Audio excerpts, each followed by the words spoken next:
পররাষ্ট্রমন্ত্রী ডক্টর হাসান মাহমুদ বলেছেন, দেশ ত্যাগে নিষেধাজ্ঞা নেই বলেই সাবেক আইজিপি বেনজির আহমেদ দেশ ছেড়েছেন। তিনি আরও বলেন, সরকার স্বচ্ছতা ও জবাবদিহিতার সঙ্গে দেশ পরিচালনা করছে বলেই বেনজিরের দুর্নীতির তদন্ত হচ্ছে। মোস্তফা মল্লিকের রিপোর্ট। এন্টিগা ও নিউ ইয়র্ক সফর শেষে দেশে ফিরে সফরের বিস্তারিত জানাতে পররাষ্ট্রমন্ত্রীর সংবাদ সম্মেলন। অন্যান্য দেশের প্রধানমন্ত্রী তিনি বলেন, দুই দেশেই বিশ্বের বিভিন্ন দেশের নেতাদের সঙ্গে তার গুরুত্বপূর্ণ আলোচনা হয়েছে।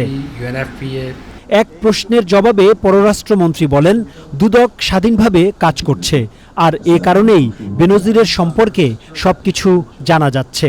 দেখুন, সরকার অত্যন্ত স্বচ্ছতার সাথে দেশ পরিচালনা করছে বিদায়, এবং সরকারের কোনো হাত নাই বিদায় দুদকের উপর।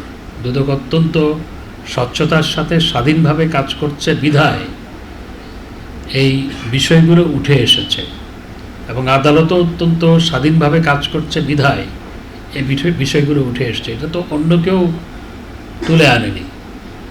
সরকার এই ব্যাপারে অত্যন্ত স্বচ্ছ এবং সরকারের অবস্থান অত্যন্ত পরিষ্কার।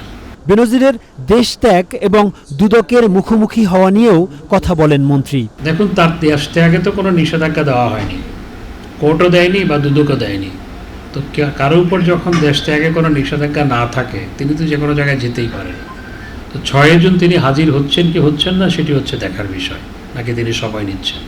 যেহেতু তার দেশ ত্যাগের উপর কোনো নিষেধাজ্ঞা কোনো জায়গা থেকে দেওয়া হয়নি, তো তিনি তো যে কোনো জায়গায় যেতেই পারেন। জলবায়ু ইস্যু এবং রোহিঙ্গা প্রত্যাবর্তন বিষয় নিয়েও ফলপ্রসূ আলোচনা হয়েছে বলে জানান পররাষ্ট্রমন্ত্রী হাসান মাহমুদ। Mostafa Mallik, channel I, Dhaka.